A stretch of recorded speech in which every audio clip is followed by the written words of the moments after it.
का स्टेटस सामने आया। China, loyalty 25-30, reason daughter successfully treated. मैं कुछ पल तक स्क्रीन को देखता रहा। तो लॉयल्टी बढ़ाने का तरीका सिर्फ रिवॉर्ड्स नहीं था, लोगों का भरोसा, उनका अनुभव और मेरे फैसले भी उस पर असर डाल रहे थे। यानी अगर मैं सही समय पर सही निर्णय लूं तो भविष्य में और भी सिस्टम फंक्शंस अनलॉक हो सकते हैं। मैं इन्हीं बातों के बारे में सोच ही रहा था कि अचानक धड़ाम, इतना जोरदार धमाका हुआ कि पूरी बिल्डिंग हिल उठी। सोफा तक हल्का सा कांप गया। मैं तुरंत उठकर सर्वेलेंस मॉनिटर ऑन किया। स्क्रीन पर जो नजारा दिखाई दिया उसे देखकर मेरी भौहें सिकुड़ गई। नीचे सड़क पर एक बड़ी बस बेकाबू होकर दौड़ रही थी। उसके इंजन से काला धुआं निकल रहा था। लेकिन सबसे अजीब बात उसकी रफ्तार नहीं थी, बल्कि उसका निशाना था। अगले ही पल बस सीधे हमारी बिल्डिंग के सपोर्ट पिलर से टकरा गई। धड़ाम, जोरदार टक्कर की आवाज पूरे इलाके में गूंज उठी। बस रुकते ही उसके दरवाजे खुल गए और एक एक करके कई लोग बाहर कूदने लगे। उनके कपड़े फटे हुए थे, चेहरों पर इंसानियत का नामो निशान नहीं था। हर किसी के हाथ में कोई न कोई हथियार था।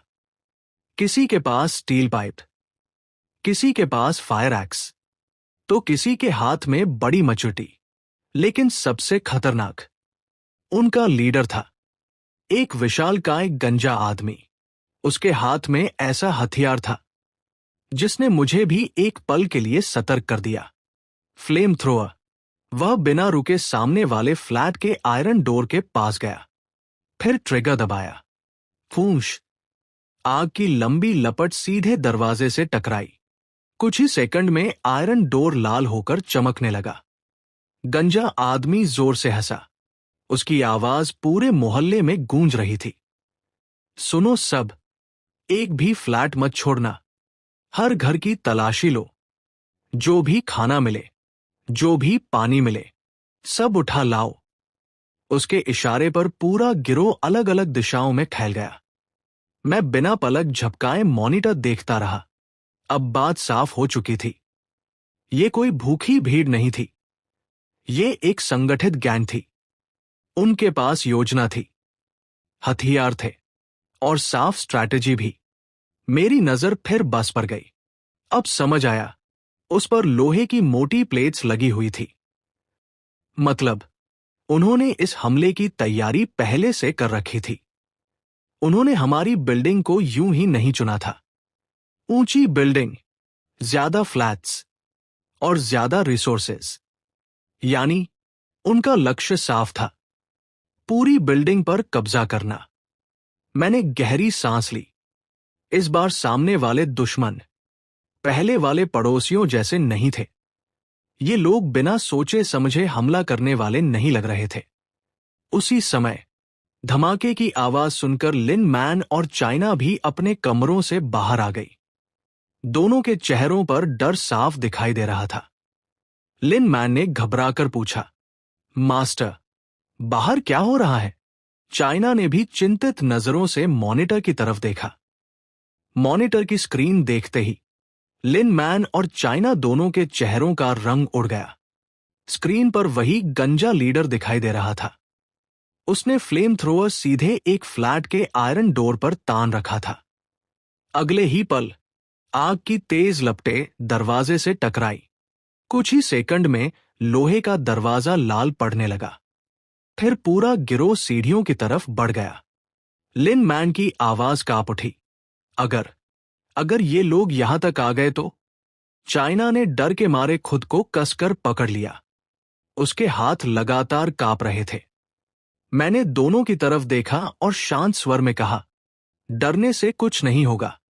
ये सिर्फ हथियारबंद गुंडे हैं। बाहर से देखने पर मैं बिल्कुल शांत लग रहा था, लेकिन दिमाग पूरी रफ्तार से काम कर रहा था।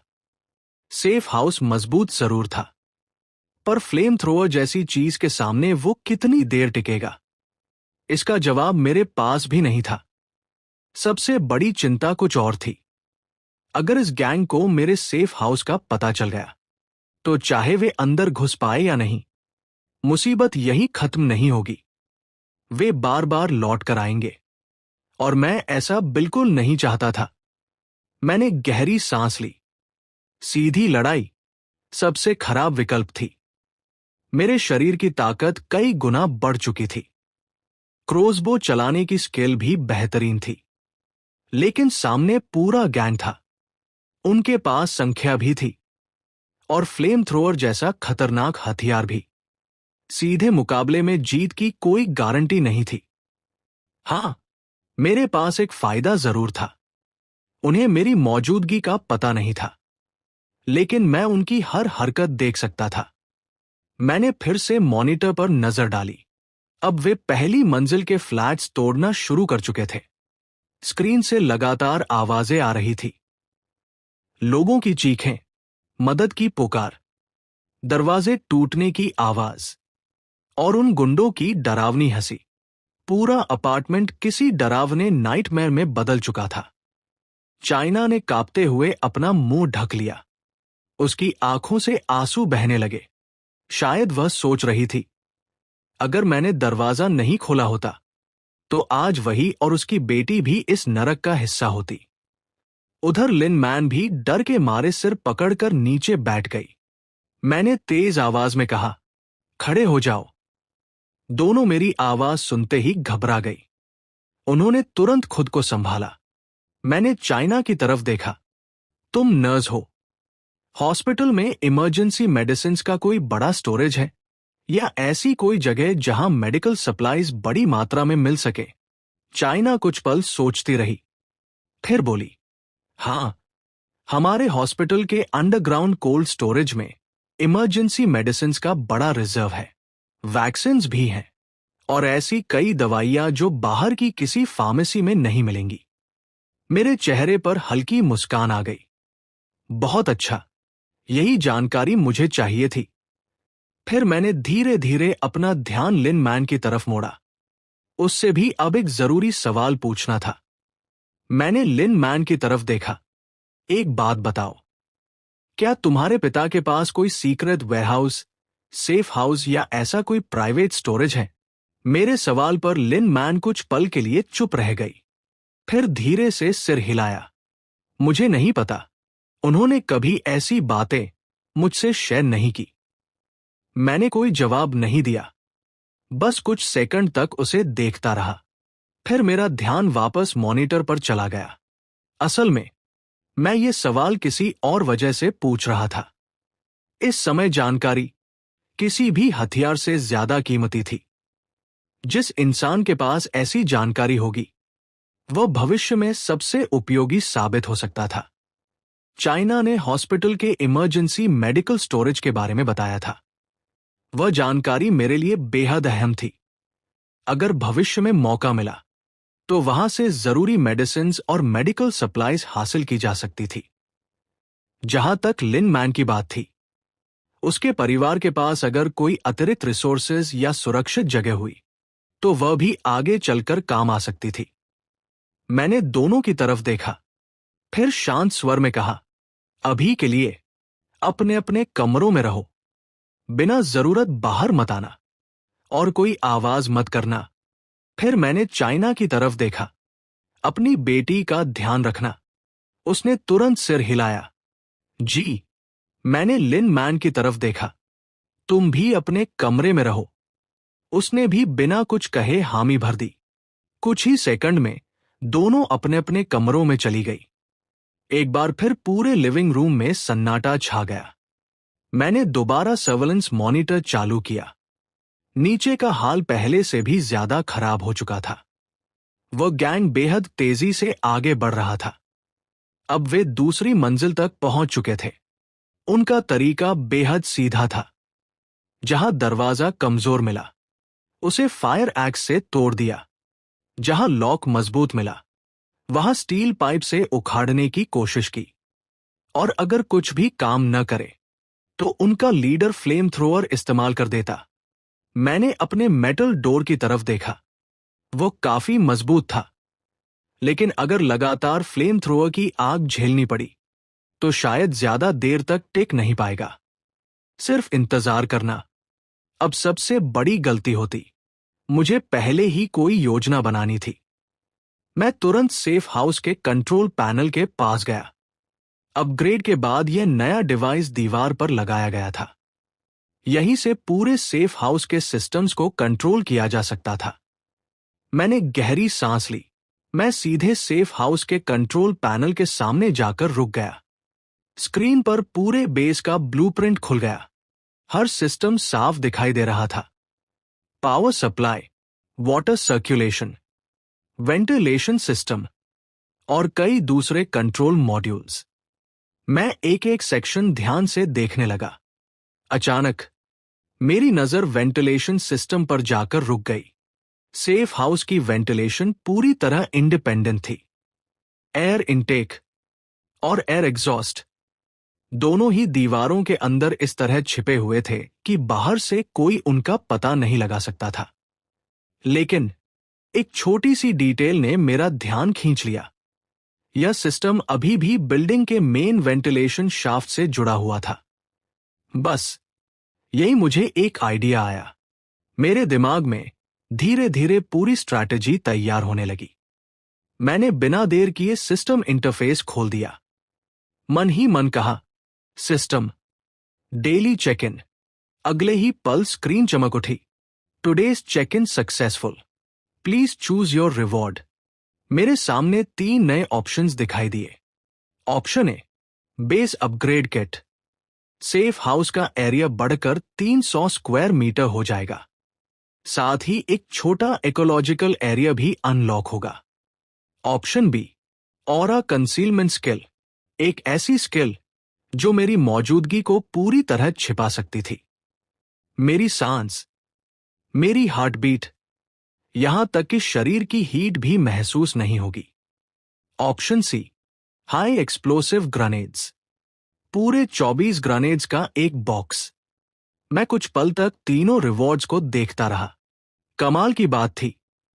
ऐसा लग रहा था जैसे सिस्टम को पहले से पता हो कि मुझे इस समय किस चीज की जरूरत है। पहला ऑप्शन लंबे समय के लिए सबसे फायदेमंद था। अगर सेफ हाउस 300 स्क्वायर मीटर तक बढ़ जाए तो सर्वाइवल कहीं आसान हो जाती। इकोलॉजिकल एरिया का मतलब भविष्य में खुद खाना उगाने की संभावना भी।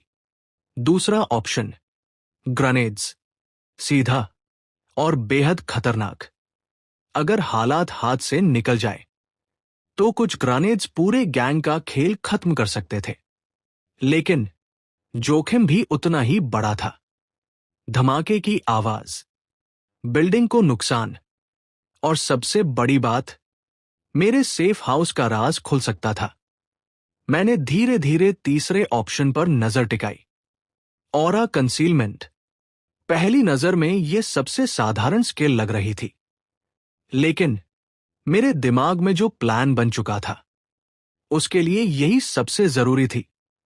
अगर मुझे कुछ समय के लिए सेफ हाउस से बाहर निकलना पड़ा तो यह स्किल मेरी सबसे बड़ी सुरक्षा बन सकती थी।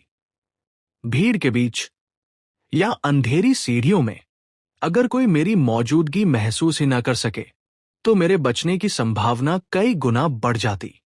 मैंने बिना हिचकिचाए फैसला ले लिया। Option B, aura concealment. अगले ही पल सिस्टम की आवाज फिर गूंजी, selection successful, congratulations host, aura concealment acquired. मेरे सिर के ऊपर से ठंडी हवा की एक लहर पूरे शरीर में फैल गई। अजीब सा एहसास होने लगा, मानो मेरा शरीर धीरे धीरे आसपास के माहौल में घुल रहा हो। मैंने अपनी सांसों पर ध्यान दिया। वे पहले से कहीं हल्की महसूस हो रही थी। दिल की धड़कन लगभग सुनाई ही नहीं दे रही थी। यहां तक कि शरीर से निकलने वाली गर्मी भी जैसे किसी अदृश्य परत के पीछे छिप गई हो। मैंने हल्की मुस्कान के साथ अपनी मुट्ठी बंद की। अब मेरे प्लान का सबसे अहम हिस्सा पूरा हो चुका था। मैंने धीरे धीरे अपनी आंखें बंद की, पूरा ध्यान अपनी नई स्किल पर केंद्रित कर दिया। मैंने सिस्टम स्पेस से टैक्टिकल हैंड क्रॉसबो निकाला। साथ में 10 क्रोसबो बोल्ट्स भी। फिर बिना आवाज किए किचन की तरफ बढ़ गया। किचन के कोने में एक छोटा सा एग्जॉस्ट फैन लगा था। बाहर से देखने पर बिल्कुल साधारण, लेकिन वही पब्लिक वेंटिलेशन डक्ट से जुड़ा हुआ था। मैंने सबसे पहले सेफ हाउस का साइलेंट मोड एक्टिवेट किया। उसके बाद सावधानी से एग्जॉस्ट फैन हटाया। पीछे एक अंधेरा रास्ता दिखाई दिया। जैसे ही रास्ता खुला, गर्म हवा का तेज झोंका अंदर आया। उसमें तेल, धुआं और पुरानी ग्रीस की मिलीजुली गंध भरी हुई थी। मैंने एक गहरी सांस ली, फिर दोबारा ऑरा कंसीलमेंट एक्टिवेट किया। अगले ही पल मैं बिना आवाज किए वेंटिलेशन डक्ट के अंदर उतर गया। अंदर का रास्ता बेहद संकरा था। चारों तरफ ग्रीस जमी हुई थी। अंधेरा इतना गहरा कि हाथ तक साफ दिखाई नहीं दे रहा था, लेकिन 5 गुना बढ़ चुकी फिजिकल स्ट्रेंथ अब अपना असर दिखा रही थी। ऐसी जगह जहां आम इंसान मुश्किल से कुछ मीटर भी आगे बढ़ पाए। मैं आसानी से आगे बढ़ता जा रहा था। दिलचस्प बात यह थी, मैं ऊपर नहीं जा रहा था, बल्कि नीचे उतर रहा था। मेरा लक्ष्य तीसरी मंजिल थी, वहीं जहां वो गैंग इस समय तबाही मचा रहा था। वेंटिलेशन डक्ट के अंदर का माहौल बेहद खराब था। घुटन, गर्मी और कई सालों से जमी हुई ग्रीस की बदबू। साधारण इंसान शायद कुछ ही मिनटों में घबरा जाता, लेकिन मेरे लिए हालात अलग थे। बॉडी एनहांसमेंट के बाद मेरी सहन शक्ति पहले जैसी नहीं रही। मैंने सांसों की गति नियंत्रित रखी और धीरे धीरे नीचे उतरता गया। दीवारों पर बने फ्लोर मार्कर्स देखकर मैंने अपनी पोजीशन जांची। मुझे अपना पूरा सेटअप उनके ऊपर आने से पहले खत्म करना था।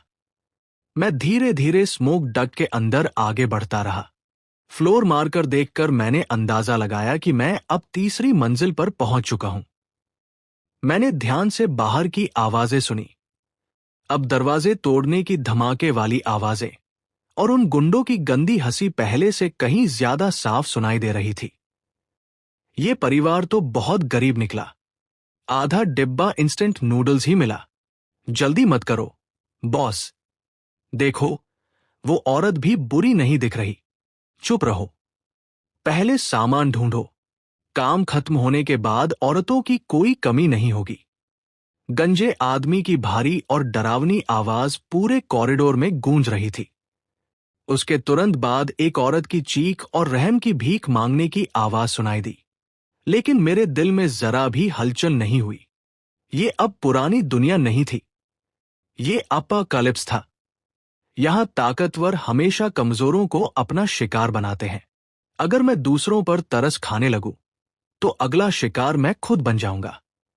मैंने बगल में हो रही उस दर्दनाक घटना को पूरी तरह नजरअंदाज कर दिया और अपने मिशन पर ध्यान लगाया। कॉरिडोर का नक्शा मुझे पहले से याद था। उसी के हिसाब से मैंने फायर हाइड्रेंट के पीछे वाली दीवार की सही जगह ढूंढ ली। मैंने अपनी कमर से एक क्रोसबो बोल्ट निकाला और उसकी नुकीली नोक से स्मोक डक्ट की अंदर वाली दीवार को धीरे धीरे काटना शुरू कर दिया। सेफ हाउस की दीवारें तो अपग्रेड होने के बाद बेहद मजबूत थी, लेकिन पब्लिक स्मोक डक्ट अब भी पुराने ईंटों से बना हुआ था। मेरी ताकत के सामने एक ईंट तोड़ना कोई बड़ी बात नहीं थी। मैं हर बार बहुत संभल कर रहा था, ताकि जरा सी भी आवाज बाहर न जाए। करीब 10 मिनट बाद मैंने बिना कोई आवाज किए पूरी की पूरी एक ईंट निकाल दी। उसके पीछे मुझे बाहर लगा लाल रंग का फायर हाइड्रेंट बॉक्स दिखाई देने लगा। ईंटों के बीच बने छोटे से गैप से मैं पूरे कॉरिडोर को साफ देख सकता था। सीढ़ियों के पास 2 गुंडे स्टील पाइप लेकर पहरा दे रहे थे। वो सिगरेट पीते हुए ऊपर और नीचे दोनों तरफ पूरी सतर्कता से नजर रख रहे थे। उधर वही गंजा दरिंदा अपने बाकी साथियों के साथ तीसरी मंजिल के हर फ्लैट का दरवाजा लात मारकर तोड़ता हुआ आगे बढ़ रहा था। यही वो मौका था जिसका मैं इंतजार कर रहा था। मैंने सिस्टम स्पेस खोला और अपनी खरीदारी के दौरान जमा किया हुआ ढेर सारा सामान बाहर निकाला। लेकिन इस बार न खाना था और न ही पानी। मैंने निकाले 20 बड़े बड़े 50 लीटर वाले कुकिंग ऑयल के ड्रम। मैंने एक ड्रम का ढक्कन खोला, उसे धीरे धीरे झुकाया और दीवार में बने छोटे से छेद से सारा गाढ़ा सुनहरा तेल फायर हाइड्रेंट बॉक्स के अंदर उड़ेलना शुरू कर दिया। वो बॉक्स पूरी तरह बंद नहीं था। नीचे छोटे छोटे गैप थे, जिनसे तेल बाहर निकलकर दीवार से होता हुआ फर्श पर फैलने लगा। एक ड्रम, फिर दूसरा, फिर तीसरा। बिना रुके मैंने लगातार 5 पूरे ड्रम खाली कर दिए। कुछ ही मिनटों में तीसरी मंजिल की सीढ़ियों से लेकर चौथी मंजिल के मोड़ तक पूरा फर्श तेल की मोटी और बेहद फिसलन भरी परत से ढक चुका था। अपना काम पूरा करने के बाद मैंने सारे खाली ड्रम वापस सिस्टम स्पेस में रख दिए।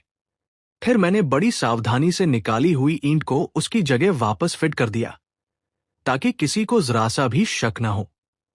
अब सिर्फ इंतजार करना था, ठीक वैसे ही जैसे कोई धैर्यवान शिकारी अपने शिकार के खुद जाल में फंसने का इंतजार करता है। मैं अंधेरे स्मोक डक्ट के अंदर पूरी तरह छिपा हुआ उस छोटे से गैप से बाहर का हर नजारा देख रहा था। कुछ ही देर बाद गंजा गुंडा और उसके साथी तीसरी मंजिल की तलाशी खत्म करके वापस लौटे। उनकी लूट काफी अच्छी हुई थी। हर आदमी के हाथ में खाने पीने का सामान भरा हुआ था। इतना ही नहीं, 2 जवान लड़कियों को भी उन्होंने बुरी तरह डरा धमकाकर घसीट रखा था, जैसे वो इंसान नहीं बल्कि मरे हुए जानवर हो। एक लंबा पतला गुंडा हंसते हुए बोला, इस बिल्डिंग से तो अभी बहुत कुछ निचोड़ा जा सकता है। गंजा आदमी मुस्कुराया और बोला, चलो अब चौथी मंजिल देखते हैं। वो अपना फ्लेम थ्रोअर उठाकर सबसे आगे सीढ़ियों की तरफ बढ़ा। जैसे ही उसने पहला कदम रखा, अचानक उसका पैर जोर से फिसल गया।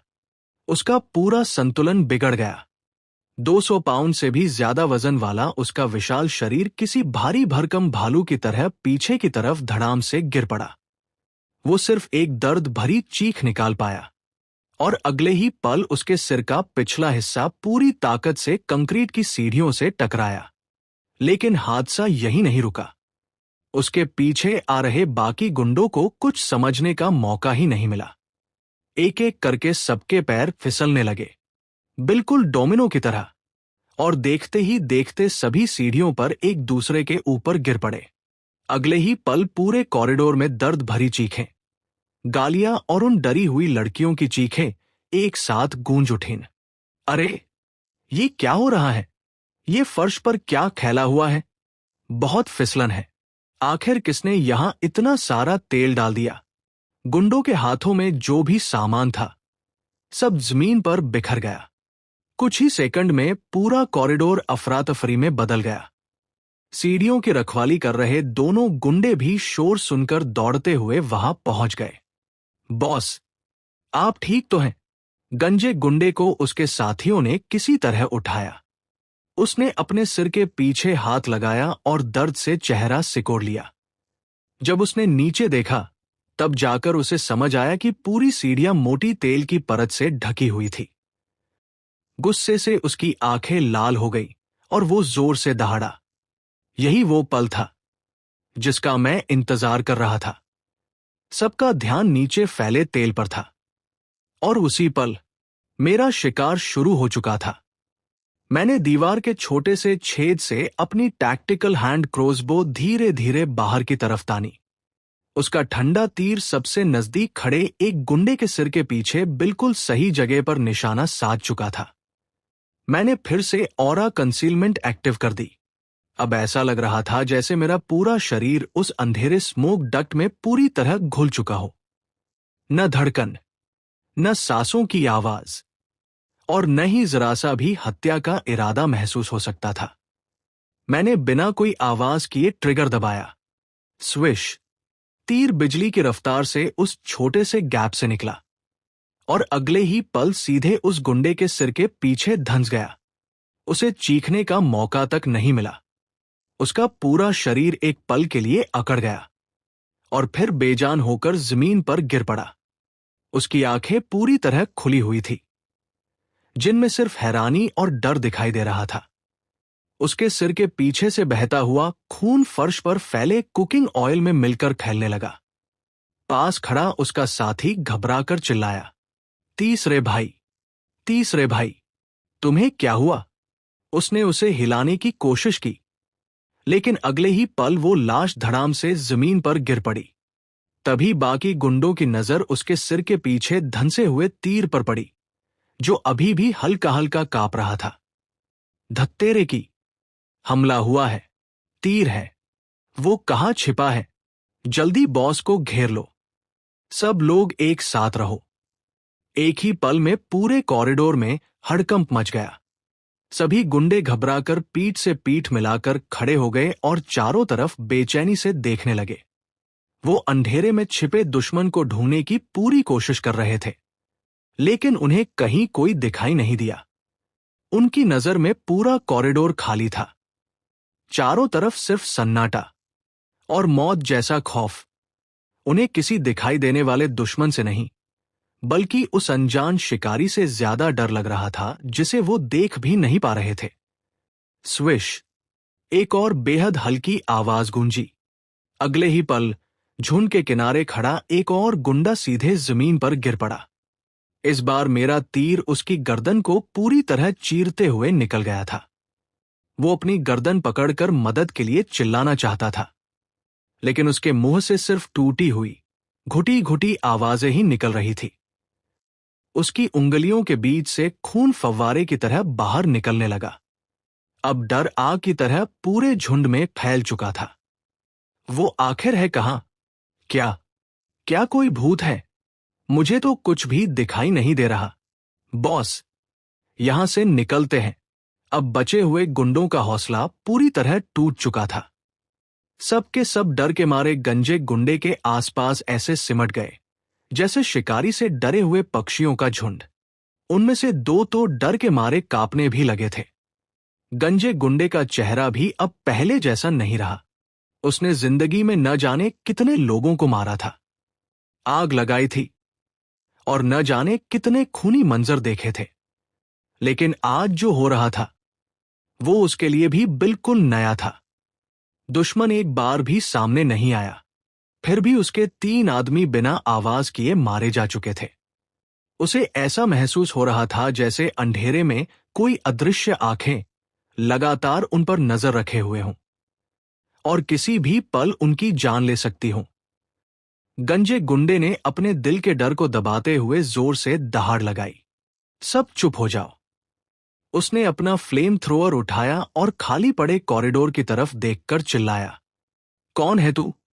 अगर हिम्मत है तो सामने आ, छिपकर वार करने वाले कायर। आ, मेरे साथ आमने सामने लड़। उसकी आवाज पूरे कॉरिडोर में गूंज उठी, लेकिन जवाब में कोई आवाज नहीं आई। जवाब आया मेरे तीसरे घातक तीर का। स्विश, इस बार मेरा निशाना गंजे गुंडे के ठीक बगल में खड़ा वो आदमी था जिसके हाथ में फायर एक्स थी। तीर सीधा उसकी आंख में घुसा, उसके दिमाग को आर पार चीरता हुआ निकल गया। धड़ाम, एक और लाश जमीन पर गिर चुकी थी। अब तो गंजे गुंडे के भी रोंगटे खड़े हो चुके थे। उसे समझ आ गया था कि मेरा निशाना कभी नहीं चुकता। मैं जिस पर तीर चलाता वो वही ढेर हो जाता। और सबसे ज्यादा डराने वाली बात यह थी कि हर बार मैं उसके बिल्कुल पास खड़े आदमी को मार रहा था। मैं सिर्फ उन्हें खत्म नहीं कर रहा था, मैं धीरे धीरे उनका हौसला और दिमाग भी तोड़ रहा था। आखिरकार गंजा गुंडा डर गया। वो जोर से चिल्लाया, चलो यहां से निकलो, अभी इसी वक्त इस बिल्डिंग से बाहर निकलते हैं। अब उसमें लड़ने की हिम्मत नहीं बची थी। वो मुड़कर तेजी से नीचे की तरफ भागा, लेकिन एक बात वो भूल चुका था। उसके पैरों के नीचे वही तेल फैला हुआ था जो मैंने पहले से बिछा कर रखा था। जैसे ही उसने तेजी से कदम बढ़ाया, उसका पैर फिर से बुरी तरह फिसल गया। धड़ाम, वो सीधे मुंह के बल जमीन पर गिर पड़ा। उसके हाथ से फ्लेम थ्रोअर भी छूट गया और फिसलता हुआ कई मीटर दूर जाकर रुक गया। मेरी आंखों में चमक आ गई। यही मेरा मौका था। मैंने बिना एक पल गवाए स्मोक डक्ट से छलांग लगा दी। ऑरा कंसीलमेंट अभी भी एक्टिव थी। इसलिए मेरे बाहर आने का किसी को जरा भी एहसास नहीं हुआ। मैं बिल्कुल एक जंगली बिल्ली की तरह बिना आवाज किए जमीन पर उतरा और कुछ ही सेकंड में दौड़कर उस फ्लेम थ्रोअर तक पहुंच गया। मैंने उसे एक हाथ से उठा लिया। वो काफी भारी था, लगभग 40 से 50 पाउंड का। उस पर अभी भी उस गंजे गुंडे के हाथों की गर्माहट बाकी थी। जैसे ही मैंने हथियार अपने हाथ में लिया, तभी बचे हुए गुंडों की नजर पहली बार मुझ पर पड़ी। वो रहा, यही है जिसने तीसरे भाई को मारा। ये लड़का अचानक आया कहां से? सब मुझे घूरने लगे। उनके चेहरों पर हैरानी साफ दिखाई दे रही थी। उधर गंजा गुंडा किसी तरह उठकर खड़ा हुआ। जैसे ही उसने देखा कि उसका सबसे ताकतवर हथियार अब मेरे हाथ में है, उसकी आंखें गुस्से से लाल हो गई। वो पागल सांड की तरह मेरी तरफ दौड़ते हुए चिल्लाया, लड़के, मेरा हथियार वापस कर। मैं हल्का सा मुस्कुराया। सिर्फ सपने देख। मैंने उसे अपने पास आने का एक भी मौका नहीं दिया। मैंने फ्लेम थ्रोअर का मुंह सीधा उसकी तरफ घुमा दिया और ट्रिगर दबा दिया। वूश! करीब 3 मीटर लंबी आग की भयानक लपट पल भर में बाहर निकली। अगले ही सेकंड गंजा गुंडा आग की लपटों में पूरी तरह घिर चुका था। उसकी इंसानों जैसे नहीं, बल्कि दर्द से भरी डरावनी चीख पूरे कॉरिडोर में गूंज उठी। वो जलते हुए इधर-उधर तड़पने लगा और पूरी बिल्डिंग में जले हुए मांस की तेज बदबू फैल गई। अपने बॉस का ये खौफनाक हाल देखकर बचे हुए दोनों गुंडों के तो डर के मारे होश उड़ गए। बचे हुए दोनों गुंडे डर के मारे रेंगते और लड़खड़ाते हुए सीढ़ियों से नीचे भागने लगे। लेकिन मैं उन्हें जिंदा कैसे जाने देता? मैंने फ्लेम थ्रोअर मजबूती से पकड़ा और उसका मुंह उनकी तरफ घुमा दिया। वो डर के मारे चीखने लगे, बचाओ! हम मरना नहीं चाहते। प्लीज, हमें छोड़ दो। लेकिन अब बहुत देर हो चुकी थी। मैंने बिना कोई रहम दिखाए फिर से ट्रिगर दबा दिया। वूश! आग की भयानक लपटें पूरे कॉरिडोर में फैल गई। तीसरी मंजिल देखते ही देखते आग के समंदर में बदल गई और फर्श पर फैला हुआ कुकिंग ऑयल उस आग के लिए सबसे खतरनाक ईंधन बन गया। लपटें पहले से भी ज्यादा भड़क उठीं। जिन 2 लड़कियों को गुंडों ने अगवा किया था, वो डर के मारे एक कोने में छिप गई और कांपने लगी। मैंने उनकी तरफ एक बार भी नहीं देखा। मैं बस ठंडी नजरों से उन गुंडों को आग में तड़पते हुए देखता रहा, जब तक कि उनकी चीखें हमेशा के लिए बंद नहीं हो गई। लेकिन मेरा काम अभी खत्म नहीं हुआ था। मैं फ्लेम थ्रोअर लेकर दूसरी मंजिल की तरफ उतर गया। वहां अभी भी कुछ गुंडे हथियार लेकर पहरा दे रहे थे। ऊपर का शोर सुनकर वो पहले ही सतर्क हो चुके थे। जैसे ही उन्होंने मुझे देखा, मैं आग की लपटों के बीच किसी मौत के देवता की तरह उनकी तरफ बढ़ रहा था। उन्हें देखते ही सबके चेहरे का रंग उड़ गया। तू तू कौन है? मैंने कोई जवाब नहीं दिया। मेरा जवाब मेरे हाथ में उठे फ्लेम थ्रोअर ने दिया। इस तबाह हो चुकी दुनिया में आग से बढ़कर किसी का अंतिम संस्कार और कुछ नहीं था।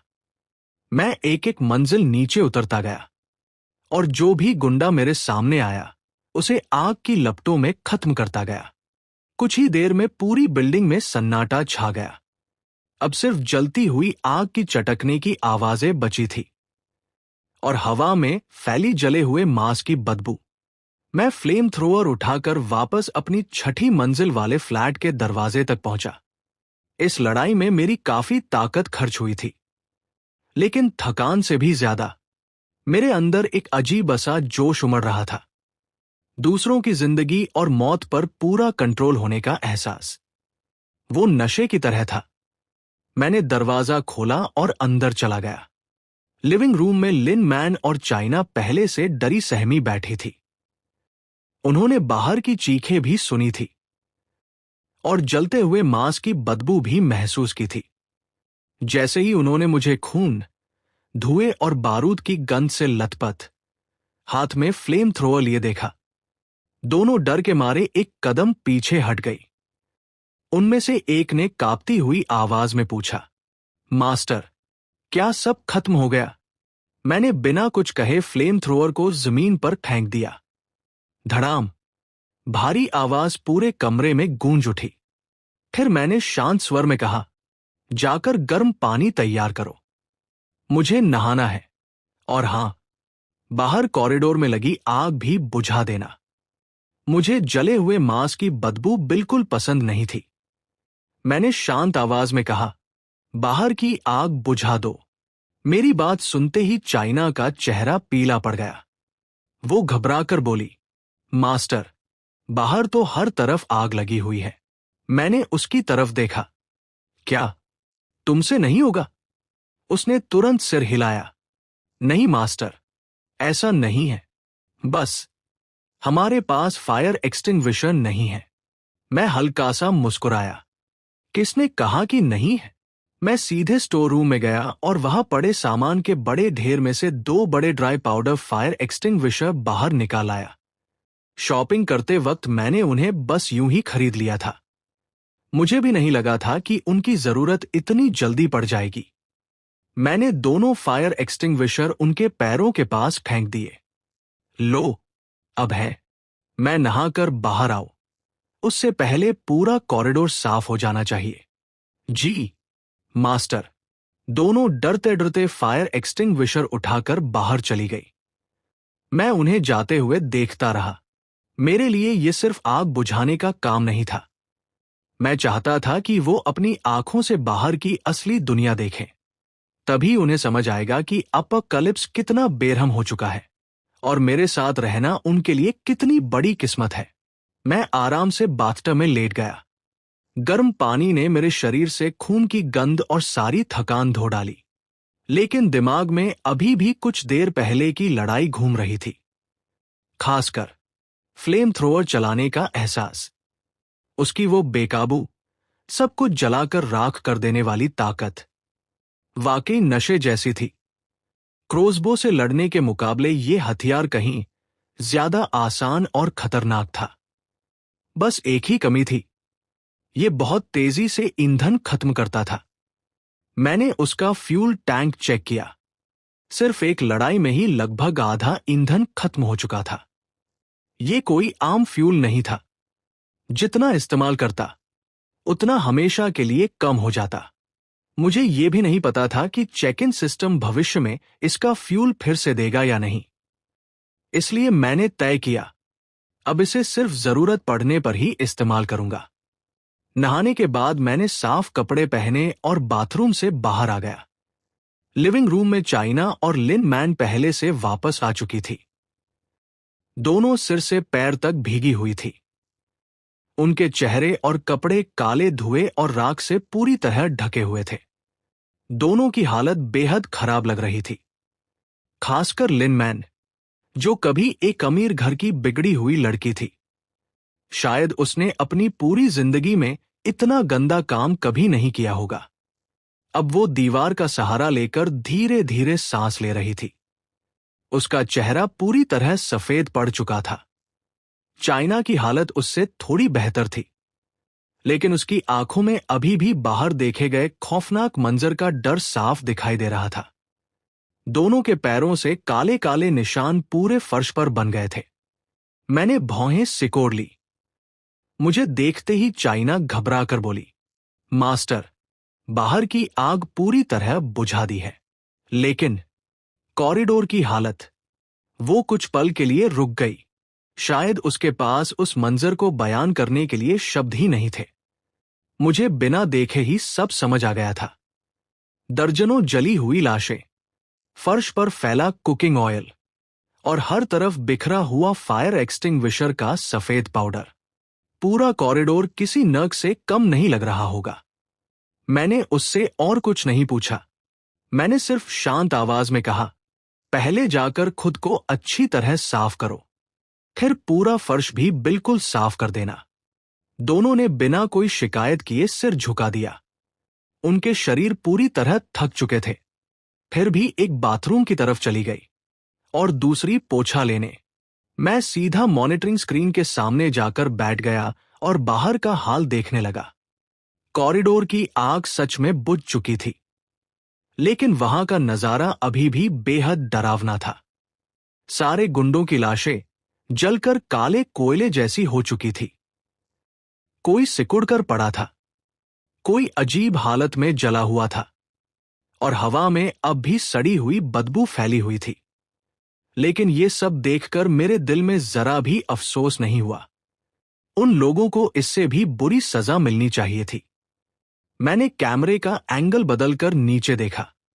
वो मॉडिफाइड बस अब भी वहीं खड़ी थी। उससे टकराकर टूटा हुआ बिल्डिंग का लोड बेयरिंग पिलर अभी भी साफ दिखाई दे रहा था।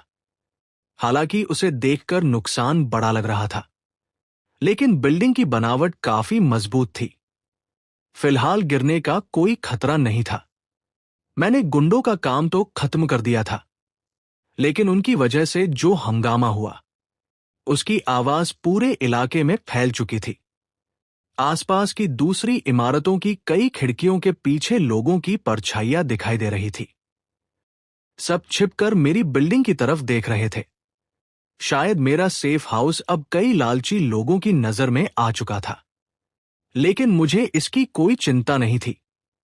अभी जो कत्लेआम हुआ था, वो मेरी ताकत का सबसे बड़ा संदेश था। मुझे पूरा यकीन था कि अंधेरे में छिपे वो लोग, जब तक मेरी असली ताकत का अंदाजा नहीं लगा लेते, तब तक कोई जल्दबाजी नहीं करेंगे। और यही मौका मेरे लिए सबसे कीमती था। इस शांति का इस्तेमाल करके मुझे अपनी ताकत जितनी जल्दी हो सके उतनी बढ़ानी थी, और पूरे इलाके में एक ऐसा नियम कायम करना था जो सिर्फ मेरा हो। कुछ देर बाद लिन मैन और चाइना नहाकर वापस आ गई। उन्होंने पूरा लिविंग रूम चमका दिया था। अब दोनों ने साफ सुथरे कपड़े पहन रखे थे। ये वही साधारण टी शर्ट और शॉर्ट्स थे जो मैंने पहले से खरीद कर रखे थे। दोनों ने अब साफ कपड़े पहन लिए थे। हालांकि टी शर्ट और शॉर्ट्स उन पर थोड़े ढीले लग रहे थे, लेकिन फिर भी उनकी अलग अलग पर्सनैलिटी साफ नजर आ रही थी। एक जवान और खूबसूरत थी, तो दूसरी समझदार, शांत और आकर्षक। दोनों की अपनी अपनी अलग पहचान थी। दोनों मेरे सामने आकर सिर झुकाकर खड़ी हो गई। मास्टर, उनकी हालत बिल्कुल उन छात्रों जैसी थी जो अपने टीचर के अगले आदेश का इंतजार कर रहे हों। बाहर जो कुछ हुआ था, उसे अपनी आंखों से देखने के बाद उनके मन में मेरे लिए डर और सम्मान पहले से भी ज्यादा बढ़ चुका था। उसी समय सिस्टम की आवाज मेरे दिमाग में गूंजी। डिंग। लिन मैन ने मास्टर की ताकत और गुंडों का सफाया अपनी आंखों से देखा। उसके मन में गहरा प्रभाव पड़ा।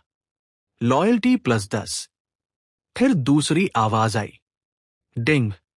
चाइना ने महसूस किया कि मास्टर ने उसे सुरक्षित ठिकाना और पूरी सुरक्षा दी है। उसके मन में मास्टर पर भरोसा और निर्भरता बढ़ी। लॉयल्टी +15। मैंने तुरंत उनका स्टेटस देखा। लिन मैन लॉयल्टी 25, चाइना लॉयल्टी 45। मैं मन ही मन मुस्कुराया, खासकर चाइना। उसकी लॉयल्टी बहुत तेजी से बढ़ रही थी। मैं सोचने लगा, क्या किसी खास लेवल पर पहुंचने के बाद लॉयल्टी में कोई नया बदलाव भी आएगा? मैं सोफे पर बैठ गया। एक पैर दूसरे पर रखकर मैंने दोनों की तरफ देखा और शांत आवाज में कहा, आज से इस घर में कुछ नए नियम होंगे। दोनों ने तुरंत सिर झुका लिया और ध्यान से मेरी बात सुनने लगी। पहला नियम, इस घर में फैसले सिर्फ मैं लूंगा। मेरी बात ही यहां का नियम होगी। तुम्हें बिना बहस किए पूरा साथ देना होगा, समझी? दोनों ने एक साथ जवाब दिया। जी, समझ गए मास्टर। मैंने आगे कहा, दूसरा नियम, अब से तुम दोनों की जिम्मेदारियां अलग अलग होंगी।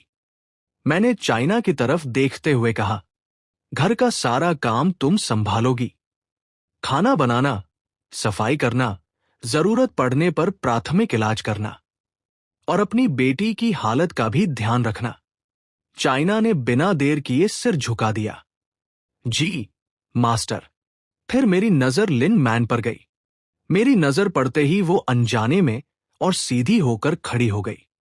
मैंने उसे ऊपर से नीचे तक देखा और कहा, तुम एक अमीर घर की लड़की हो, तुमने शायद कभी अपने हाथ से कोई काम नहीं किया। न खाना बनाना आता है, न सफाई। कुछ पल रुककर मैंने कहा, इसलिए आज से तुम्हारा काम सिर्फ मेरी सेवा करना होगा। मेरी बात सुनते ही लिन मैन का चेहरा शर्म से लाल पड़ गया। उसकी गर्दन तक लाल हो चुकी थी। वो समझ गई थी कि मेरे शब्दों का मतलब क्या हो सकता है। मैंने ठंडी आवाज में पूछा, क्या तुम्हें मंजूर नहीं? वो घबराकर तुरंत सिर हिलाने लगी। बहुत धीमी आवाज में बोली, नहीं मास्टर, मैं तैयार हूं। मैंने संतुष्टि से सिर हिलाया। अच्छा, यही इस घर के नियम है और यही तुम्हारे जिंदा रहने का तरीका भी है। अगर अपने काम ठीक से करती रहोगी तो यहां सुरक्षित रह सकती हो। मैंने शांत आवाज में कहा, अगर तुम दोनों अपने काम अच्छी तरह करोगी तो तुम्हें हमेशा साफ पीने का पानी मिलेगा और इतना खाना मिलेगा कि खत्म भी नहीं कर पाओगी। मैं कुछ पल के लिए रुका, लेकिन अगर अपना काम ठीक से नहीं किया, मैंने आगे कुछ नहीं कहा। मेरी अधूरी बात ही उनके लिए काफी थी। दोनों समझ चुकी थी कि उसके बाद क्या हो सकता है। मैं सोफे पर पीछे टिक गया और आंखें बंद कर ली। चाइना, जाकर खाना बनाओ। आज मुझे मीडियम वेल स्टेक खाना है।